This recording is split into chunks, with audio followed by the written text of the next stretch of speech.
नमस्कार दोस्तों। बुक नोवा पर आप सभी का स्वागत है। आज हम बात करने वाले हैं rebirth of the mind book के बारे में।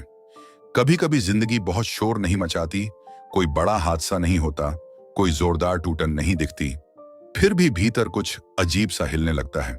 बाहर से सब सामान्य लगता है, दिन वैसे ही चलते हैं, लोग वही हैं, हालात भी बहुत अलग नहीं, लेकिन अंदर कहीं गहराई में एक हल्की सी बेचैनी जन्म ले लेती है। ये बेचैनी चीखती नहीं, बस धीरे धीरे तुम्हारे साथ चलती रहती है। सुबह आंख खुलते ही एक खालीपन सा, रात को सोते वक्त एक सवाल सा। तुम समझ नहीं पाते कि कमी किस बात की है, क्योंकि दिखने में तो सब कुछ ठीक है, फिर भी मन मानने को तैयार नहीं होता। यहीं से वह क्षण शुरू होता है जिसे लोग अक्सर नजरअंदाज कर देते हैं। बदलाव का क्षण कोई दरवाजा खटखटाकर नहीं आता, वह अंदर से फुसफुसाता है। एक पल ऐसा आता है जब तुम थक कर रुक जाते हो, भागते भागते ठहर जाते हो और पहली बार ईमानदारी से खुद को महसूस करते हो। उस पल तुम्हें एहसास होता है कि तुम सिर्फ जिंदगी जी नहीं रहे, बल्कि जिंदगी को ढो रहे हो। हर दिन निभाया जा रहा है, जिया नहीं जा रहा। और यही एहसास सबसे खतरनाक होता है, क्योंकि इसके बाद तुम खुद से झूठ नहीं बोल पाते।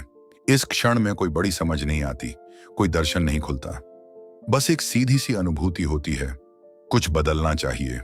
लेकिन तुरंत डर भी उठता है, क्योंकि बदलने का मतलब अनजान रास्ता होता है। मन पूछता है, अगर सब छोड़ दिया तो क्या होगा, अगर जो है वही चला गया तो। और इसी डर में ज्यादातर लोग पीछे लौट जाते हैं, फिर से पुराने ढर्रे में फंस जाते हैं। लेकिन कुछ लोग होते हैं जो इस डर को सुनते हैं, पर उससे भागते नहीं। वे इस क्षण को महसूस करने देते हैं, पूरा पूरा।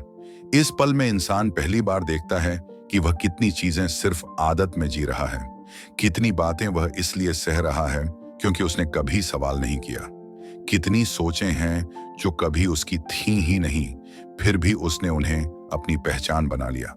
और जैसे जैसे यह एहसास गहराता है, भीतर एक आवाज साफ होने लगती है। यह आवाज तेज नहीं होती, लेकिन सच्ची होती है। यह कहती है, तुम थक गए हो क्योंकि तुम खुद नहीं बन रहे, तुम बिखर रहे हो क्योंकि तुम पुराने सांचे में फंसे हो। यही वह क्षण है जब इंसान दो रास्तों के बीच खड़ा होता है। एक रास्ता वही पुराना, सुरक्षित, जाना पहचाना, लेकिन भीतर से खोखला। दूसरा रास्ता अनिश्चित, डरावना, अस्पष्ट, लेकिन सच्चा। यह कोई बाहरी चुनाव नहीं होता, यह भीतर का चुनाव होता है। कोई तुम्हें मजबूर नहीं करता, कोई धक्का नहीं देता। फैसला सिर्फ तुम्हें करना होता है कि क्या तुम उसी तरह आगे बढ़ते रहोगे जैसे अब तक बढ़ते आए हो, या पहली बार रुककर अपने भीतर की पुकार सुनोगे। इस क्षण में बदलाव शुरू नहीं होता, लेकिन बदलाव की संभावना जन्म लेती है। यह वैसा है जैसे अंधेरी रात में कहीं दूर एक हल्की सी रोशनी दिख जाए। तुम अभी वहां पहुंचे नहीं हो, पर तुम्हें पता चल गया है कि अंधेरा ही सब कुछ नहीं है। और यह जान लेना ही काफी होता है, क्योंकि एक बार जब मन यह समझ लेता है कि दूसरा रास्ता भी संभव है, तब पुराना रास्ता कभी वैसा नहीं रह जाता। इस पल में इंसान को कोई जवाब नहीं मिलते, लेकिन सही सवाल मिलने लगते हैं। क्या मैं सच में वही हूं जो मैं बन गया हूं?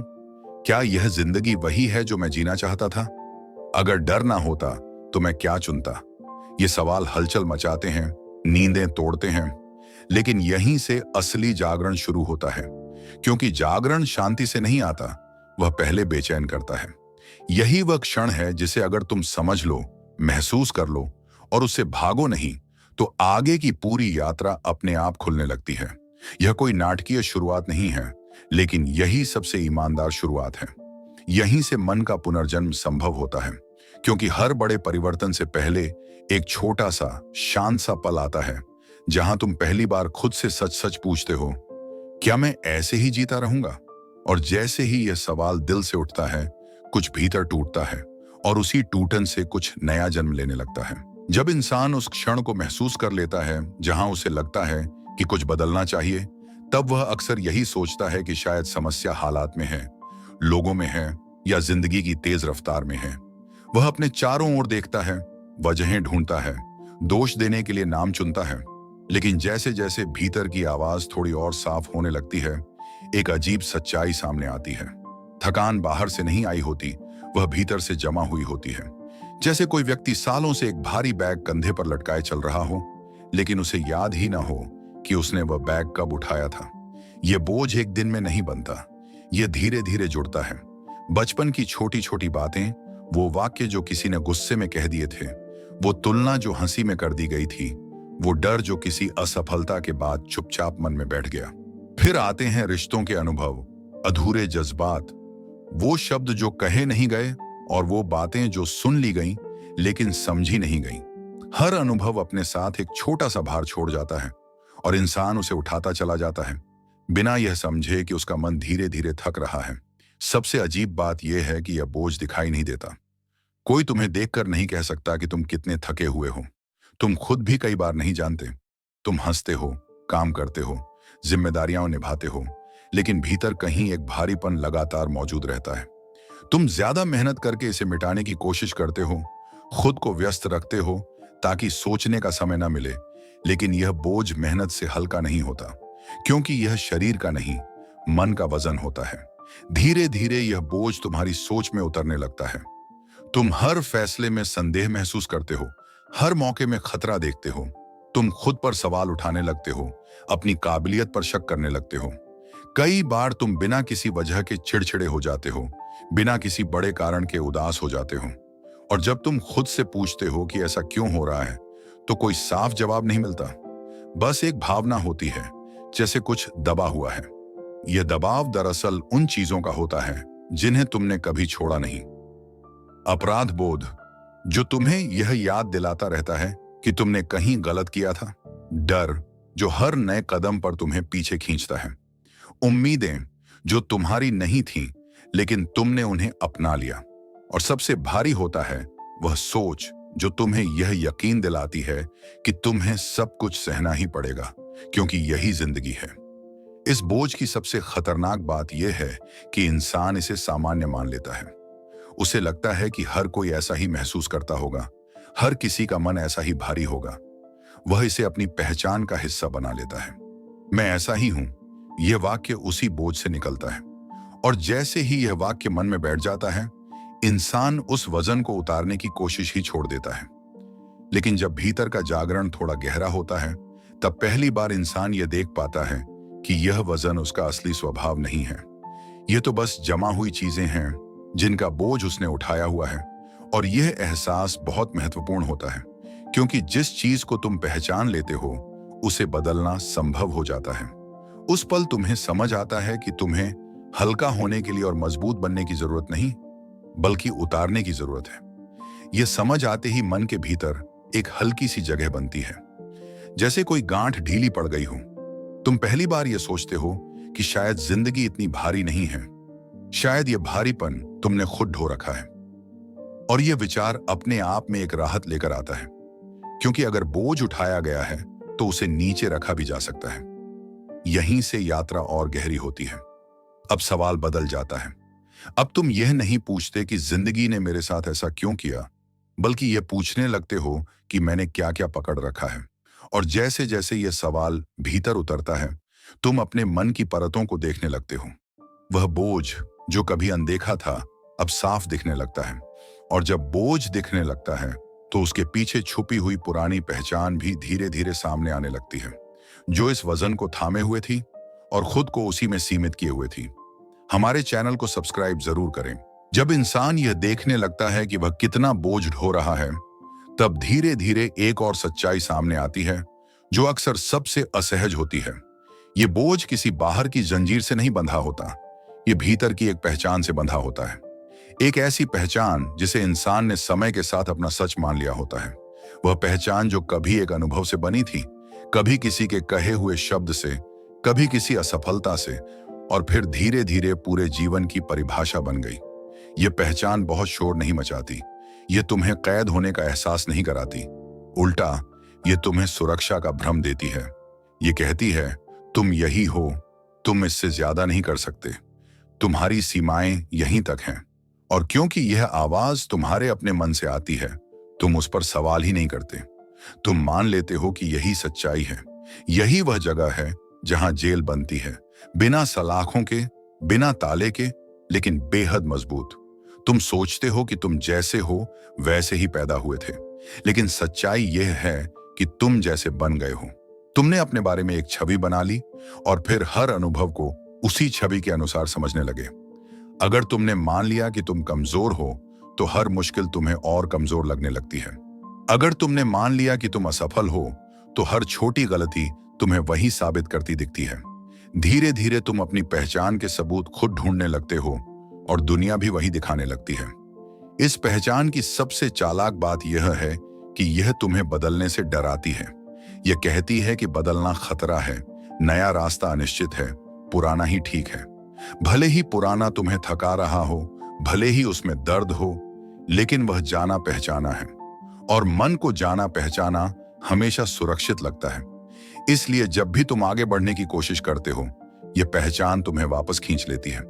तुम्हें याद दिलाती है कि पहले भी तो तुमने कोशिश की थी, पहले भी तो तुम गिरे थे। धीरे धीरे इंसान खुद को उसी पुराने फ्रेम में देखने लगता है।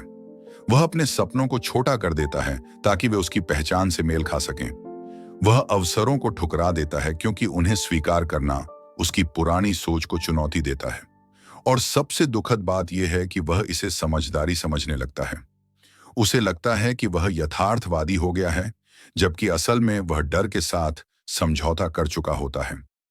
यह जेल बाहर से नहीं दिखती, लेकिन इसका असर हर जगह दिखता है। फैसलों में झिझक, रिश्तों में असुरक्षा, आत्मविश्वास में कमी और भीतर एक लगातार चलती तुलना। तुम खुद को दूसरों से आंकते हो, अपने आप को कम महसूस करते हो और फिर कहते हो कि यही मेरी फितरत है, जबकि यह फितरत नहीं, यह अभ्यास है। सालों से किया गया अभ्यास खुद को सीमित देखने का।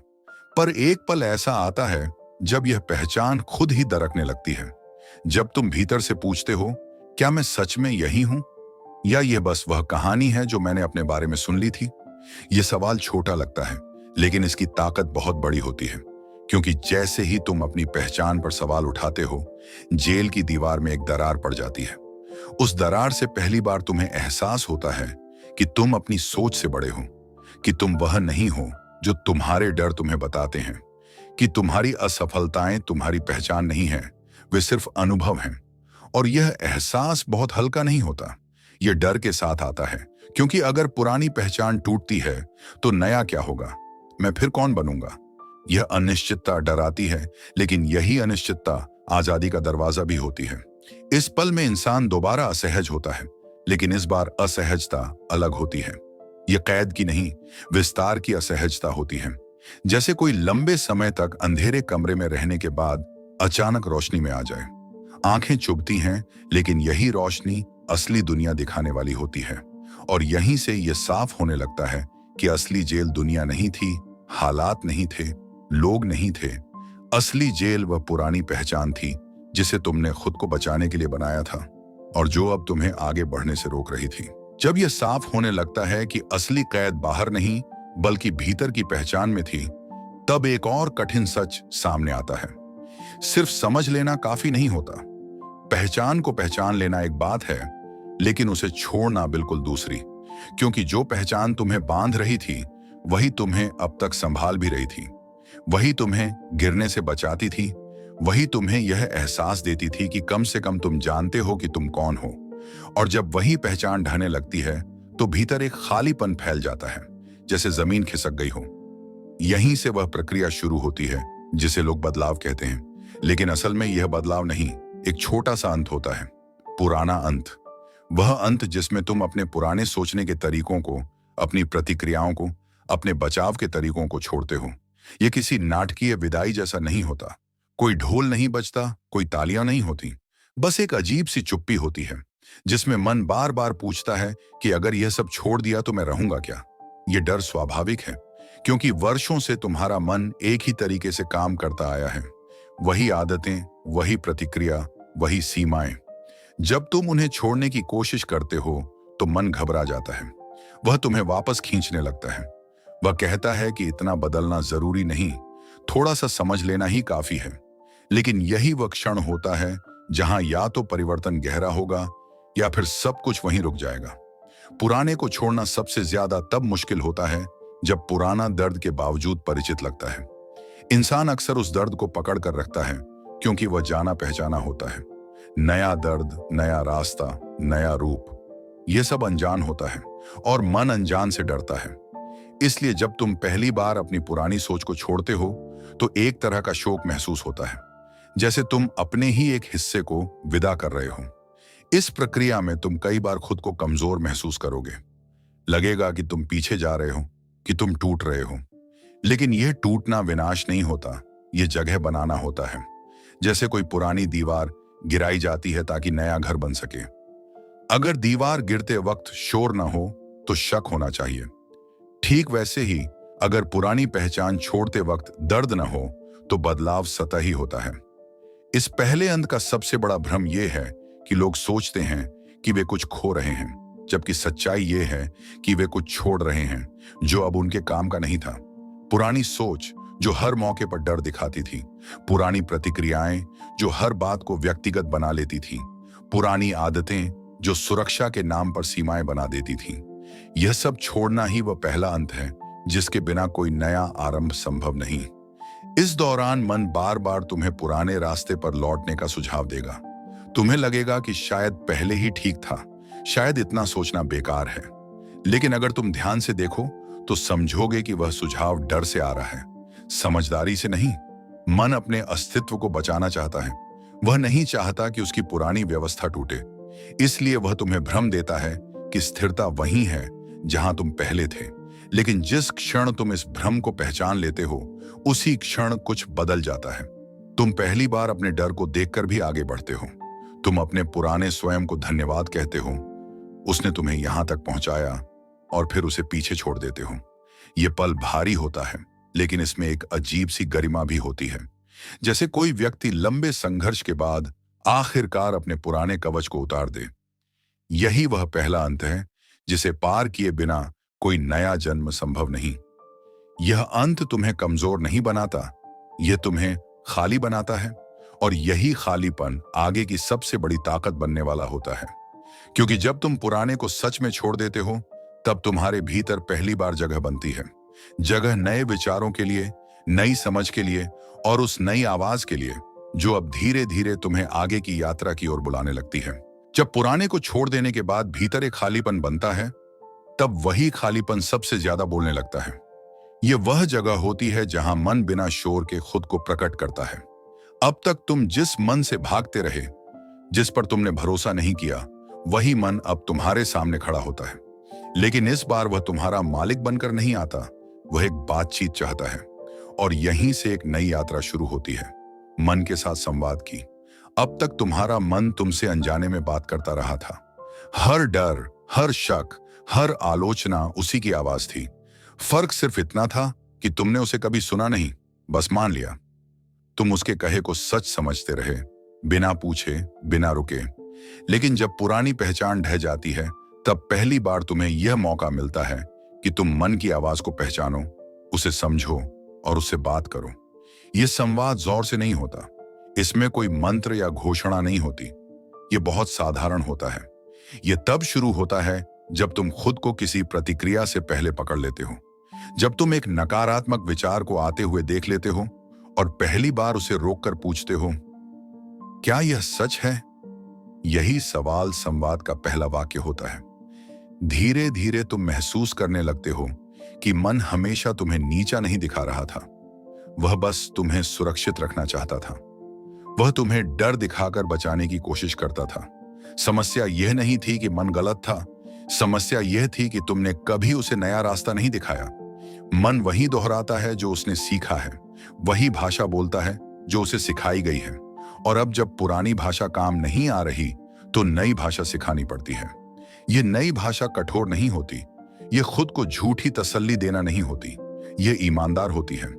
जब मन कहता है मैं नहीं कर सकता, तो तुम उसे चुप नहीं कराते, बल्कि जवाब देते हो, मैं अभी नहीं कर सकता, लेकिन सीख सकता हूं।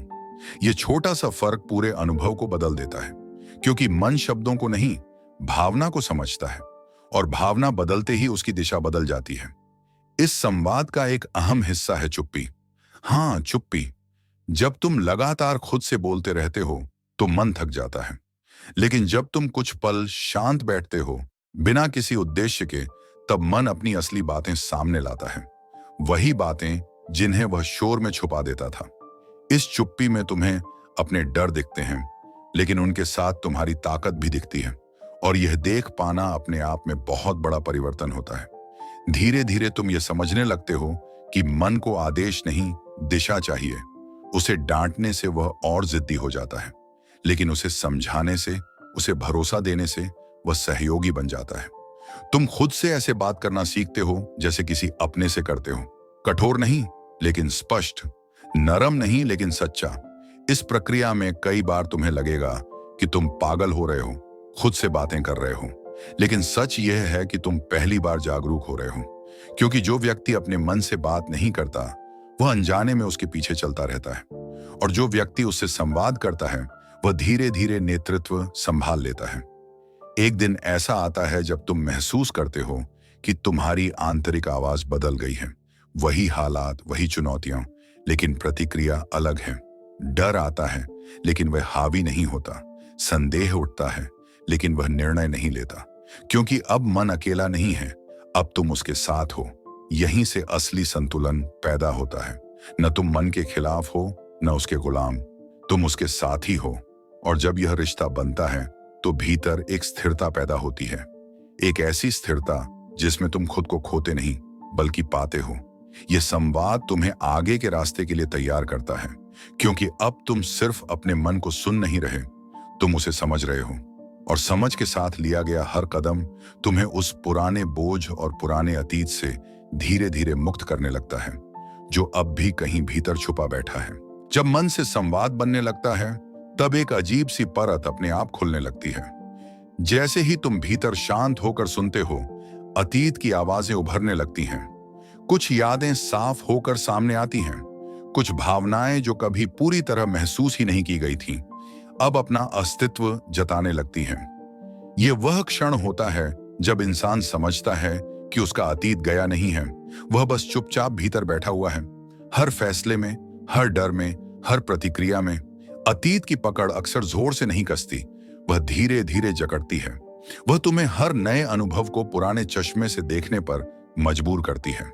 अगर कभी चोट लगी थी तो हर नजदीकी खतरा लगने लगता है। अगर कभी असफलता मिली थी तो हर कोशिश में वही अंत दिखाई देने लगता है। तुम सोचते हो कि तुम वर्तमान में जी रहे हो, लेकिन असल में तुम पुराने अनुभवों से संचालित हो रहे होते हो। सबसे मुश्किल बात यह होती है कि अतीत हमेशा दर्द के रूप में नहीं आता। कई बार वह पहचान बनकर आता है। मैं ऐसा ही हूं क्योंकि मेरे साथ ऐसा हुआ था। यह वाक्य सुनने में तर्क संगत लगता है, लेकिन यही वाक्य भविष्य को सीमित कर देता है। क्योंकि जब तुम अपने अतीत को अपनी सच्चाई बना लेते हो, तब तुम उसे बदलने की कोशिश ही नहीं करते। तुम उसे स्वीकार नहीं करते, तुम उसके साथ समझौता कर लेते हो। अतीत की पकड़ तब और मजबूत हो जाती है जब इंसान उसे दबाने की कोशिश करता है। जो चीज देखी नहीं जाती वह और गहरी हो जाती है। जो दर्द महसूस नहीं किया जाता वह व्यवहार बन जाता है। इसीलिए जब तुम पहली बार अपने अतीत को देखने की हिम्मत करते हो तो वह डरावना लगता है। लगता है जैसे पुराने घाव फिर से खुल जाएंगे। लेकिन सच्चाई यह है कि घाव तभी भरते हैं जब उन्हें हवा लगती है। इस प्रक्रिया में तुम्हें यह समझना पड़ता है कि छोड़ना भूलने का नाम नहीं है। छोड़ना इनकार नहीं है। छोड़ना यह मान लेना है कि जो हुआ वह हुआ। वह तुम्हारे साथ था, लेकिन वह तुम नहीं हो। जब तुम इस फर्क को समझ लेते हो, तब अतीत अपनी ताकत खोने लगता है। वह एक कहानी बन जाता है, एक अध्याय, न कि पूरी किताब। कई लोग यहां अटक जाते हैं क्योंकि उन्हें लगता है कि अगर उन्होंने अतीत को छोड़ दिया तो वे अपने संघर्षों को नकार देंगे। लेकिन छोड़ना नकारना नहीं है। छोड़ना सम्मान देना है उस इंसान को जो तुम थे, जिसने सहा, जिसने सीखा, जिसने यहां तक पहुंचाया, और फिर उसे शांति से पीछे छोड़ देना है ताकि वह आगे की यात्रा में बोझ न बने। जब अतीत की पकड़ ढीली पड़ती है तो भीतर एक हल्कापन आता है। यह हल्कापन तुरंत खुशी नहीं लाता, लेकिन सांस लेने की जगह देता है। जैसे लंबे समय से बंद कमरे की खिड़की खुल गई हो। हवा आती है, रोशनी आती है और कमरे का आकार अचानक बड़ा लगने लगता है। तुम वही इंसान होते हो, लेकिन अब तुम सीमित नहीं होते। इस चरण में तुम्हें कई बार पुराने विचार लौटते हुए महसूस होंगे। यह स्वाभाविक है। अतीत तुरंत नहीं छोड़ता, वह आदत की तरह लौटता है। लेकिन फर्क यह होता है कि अब तुम उसे पहचान लेते हो। अब तुम जानते हो कि यह एक पुरानी आवाज है, वर्तमान की सच्चाई नहीं। और यही पहचान धीरे धीरे उसे कमजोर करती जाती है। एक दिन तुम महसूस करते हो कि वही यादें अब तुम्हें नियंत्रित नहीं कर रही। वे आती हैं, जाती हैं, लेकिन तुम्हें रोकती नहीं हैं। तुम्हारे फैसले अब डर से नहीं, स्पष्टता से निकलते हैं। तुम्हारी प्रतिक्रियाएं अब पुराने घावों से नहीं, वर्तमान समझ से आती हैं। और यही वह क्षण होता है जब अतीत की पकड़ सच में टूटती है। ये टूटना अचानक नहीं होता, लेकिन यह वास्तविक होता है। और जैसे ही यह होता है, भीतर एक नई जगह बनती है। एक ऐसी जगह जहां तुम पहली बार अपने बारे में एक नई कहानी सोच सकते हो, बिना पुराने दर्द की स्याही के, बिना बीते कल की छाया के। और यही जगह आगे की यात्रा के लिए तैयार करती है, जहां तुम अब सिर्फ छोड़ नहीं रहे, बल्कि सचेत रूप से कुछ नया रचने के लिए खड़े हो। जब अतीत की पकड़ ढीली पड़ने लगती है, तब भीतर एक शांत सी जगह बनती है। यह जगह शुरू में खाली लगती है, जैसे कुछ छूट गया हो, लेकिन थोड़ी देर बाद यही खालीपन एक सवाल बन जाता है। अगर मैं अब अपने पुराने डर, पुराने अनुभव और पुरानी पहचान नहीं हूं, तो फिर मैं कौन हूं? यही वह बिंदु होता है जहां इंसान पहली बार यह समझता है कि वह सिर्फ अपनी कहानी का पात्र नहीं, बल्कि उसका लेखक भी हो सकता है। हर इंसान अपने भीतर एक कहानी जी रहा होता है। यह कहानी वह खुद को रोज सुनाता है, कभी शब्दों में, कभी भावनाओं में, कभी फैसलों में। मैं ऐसा हूं, मेरे साथ हमेशा ऐसा ही होता है, मेरी किस्मत ऐसी है। ये सब उस कहानी के वाक्य होते हैं। समस्या यह नहीं कि कहानी है, समस्या यह है कि ज्यादातर कहानियां बिना हमारी सहमति के लिख दी जाती हैं। समाज, रिश्ते, अनुभव और डर मिलकर कहानी गढ़ देते हैं, और हम उसे सच मानकर जीने लगते हैं। जब तुम अतीत की पकड़ से थोड़ा मुक्त होते हो, तब पहली बार तुम्हें यह दिखता है कि यह कहानी बदली जा सकती है। लेकिन कहानी बदलना आसान नहीं होता, क्योंकि पुरानी कहानी सुरक्षित लगती है। उसमें दर्द हो सकता है, लेकिन वह जानी पहचानी होती है। नई कहानी में अनिश्चितता होती है, उसमें तुम्हें खुद को नए रूप में देखना पड़ता है, और यही डर पैदा करता है। क्या होगा अगर मैं असफल हो गया? क्या होगा अगर मैं खुद को पहचान ही ना पाया? यहीं पर साहस की जरूरत पड़ती है। यह साहस बाहर की दुनिया से लड़ने का नहीं होता, यह साहस अपने भीतर पुराने संवाद को तोड़ने का होता है। तुम धीरे धीरे अपने मन में चल रही पंक्तियों को पकड़ना शुरू करते हो। तुम देखते हो कि किन शब्दों से तुम खुद को परिभाषित करते हो, और जैसे ही तुम उन्हें देखते हो, तुम्हें एहसास होता है कि यही शब्द तुम्हारी सीमाएं भी बना रहे थे। नई कहानी लिखने का मतलब यह नहीं कि तुम खुद को झूठी महानता से भर दो। यह कल्पना नहीं है, यह स्पष्टता है। यह अपने भीतर छुपी संभावनाओं को स्वीकार करना है। जब तुम खुद से कहते हो कि मैं सीख सकता हूं, मैं बदल सकता हूं, मैं अपने डर से बड़ा हूं, तब तुम कोई सपना नहीं देख रहे होते, तुम एक दिशा तय कर रहे होते हो। धीरे धीरे यह नई कहानी तुम्हारे व्यवहार में उतरने लगती है। तुम छोटे छोटे फैसले अलग तरह से लेने लगते हो। वही हालात होते हैं, लेकिन तुम्हारी प्रतिक्रिया बदल जाती है। तुम खुद को कम साबित करने के बजाय खुद को समझने लगते हो, और यही बदलाव सबसे शक्तिशाली होता है, क्योंकि यह दिखावे का नहीं, भीतर का होता है। इस प्रक्रिया में कई बार पुरानी कहानी वापस लौटने की कोशिश करेगी। यह स्वाभाविक है। वर्षों की आदत एक दिन में नहीं जाती, लेकिन अब फर्क यह होता है कि तुम उसे पहचान लेते हो। तुम जानते हो कि यही एक पुराना स्क्रिप्ट है जो अपने आप चलने की कोशिश कर रहा है, और जैसे ही तुम उसे पहचानते हो, उसकी ताकत कम हो जाती है। नई कहानी लिखना एक बार का काम नहीं है, यह रोज का अभ्यास है। हर सुबह, हर निर्णय में, हर चुनौती में तुम चुनते हो कि तुम कौन बन रहे हो। यह चुनाव बहुत सूक्ष्म होता है, लेकिन इसका असर गहरा होता है, क्योंकि तुम जैसा खुद को देखते हो, दुनिया भी तुम्हें वैसा ही जवाब देती है। एक दिन तुम महसूस करते हो कि तुम वही नहीं रहे जो तुम कभी थे। तुम्हारे भीतर एक स्थिरता आ गई है, एक आत्मविश्वास जो शोर नहीं करता, लेकिन मौजूद रहता है। तुम खुद को साबित करने की कोशिश कम करने लगते हो, क्योंकि तुम्हें पता है कि तुम कौन हो। और यही वह क्षण होता है जब नई कहानी सच में जीवित हो जाती है। अब तुम अपने अतीत से भागते नहीं, तुम उसे अपनी यात्रा का हिस्सा मानते हो, लेकिन वह तुम्हें परिभाषित नहीं करता। अब तुम्हारा वर्तमान डर से नहीं, स्पष्टता से चलता है, और तुम्हारा भविष्य किसी मजबूरी से नहीं, तुम्हारी चुनी हुई कहानी से आकार लेने लगता है। यहीं से नया मन सिर्फ सोचने का तरीका नहीं, जीने का तरीका बन जाता है। जब भीतर की कहानी बदलने लगती है, तब जिंदगी बाहर से अचानक अलग नहीं दिखती, लेकिन अंदर कुछ स्थिर हो जाता है। वही सुबह, वही रास्ते, वही लोग, फिर भी अनुभव बदल जाता है।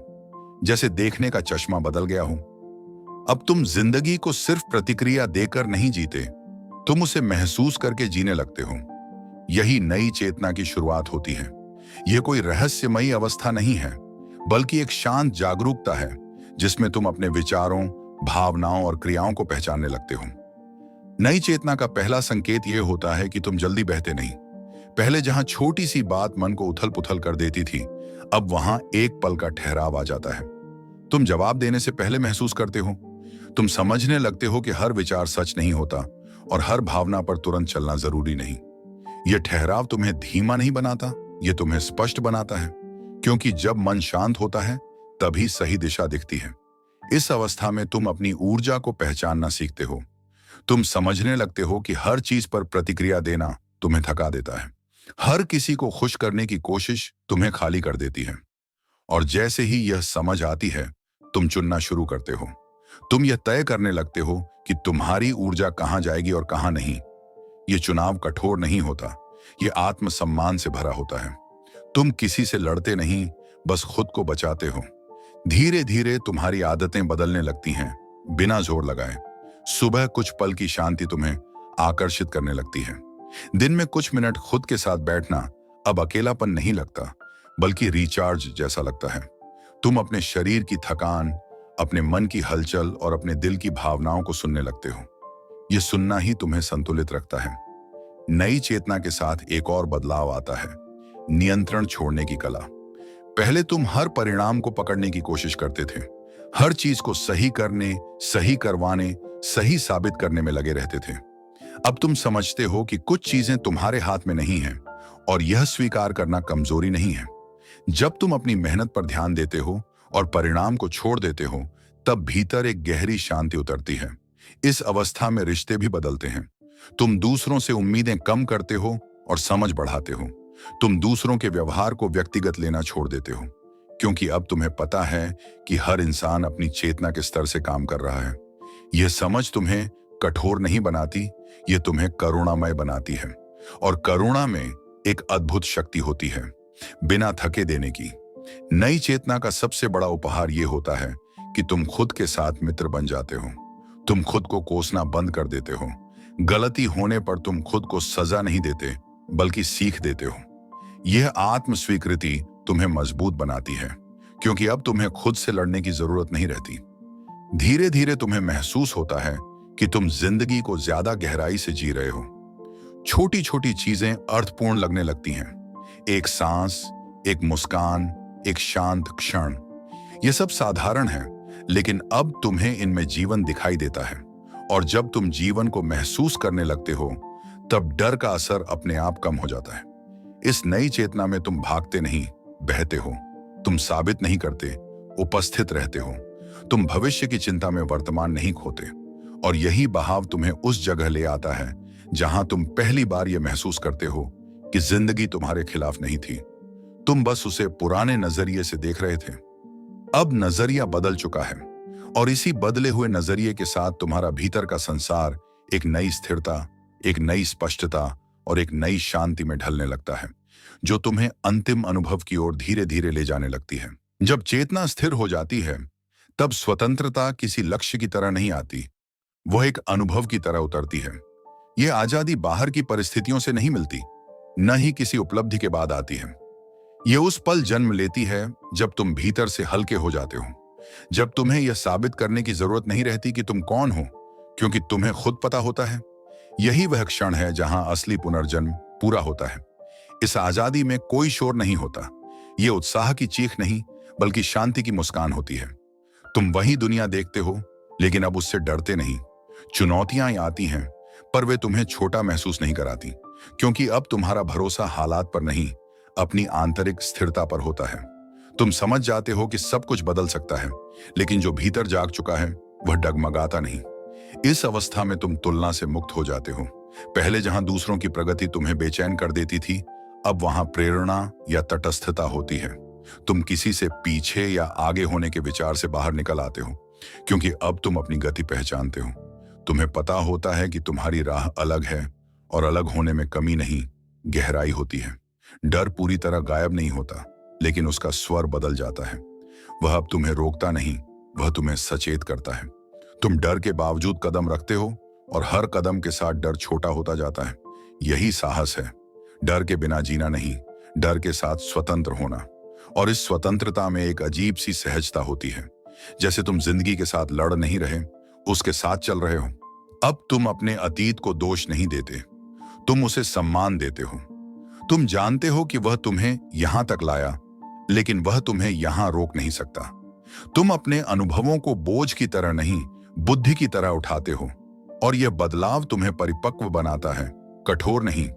तुम्हारी करुणा बढ़ती है, तुम्हारी समझ गहरी होती है और तुम्हारी सीमाएं स्पष्ट होती हैं। इस आजादी का एक सुंदर पहलू यह भी है कि तुम दूसरों को बदलने की कोशिश छोड़ देते हो। तुम जानते हो कि हर किसी की यात्रा अलग है। तुम उपदेश नहीं देते, तुम उपस्थित रहते हो।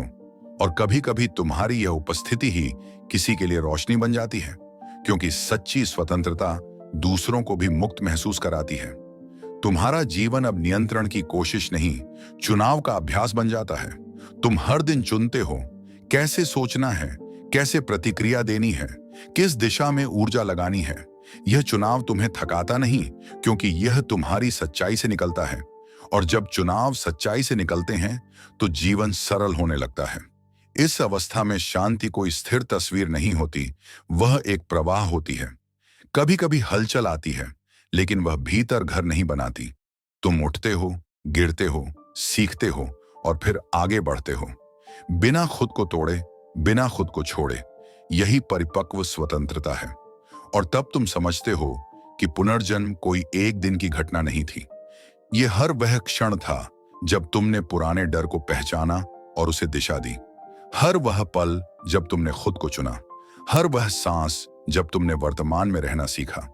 यह पुनर्जन्म चलता रहता है, गहराता रहता है, फैलता रहता है। अब तुम जीवन को ढोते नहीं, जीते हो। तुम भविष्य से भागते नहीं, उसे रचते हो। तुम अतीत में नहीं फंसते, उससे सीखते हो।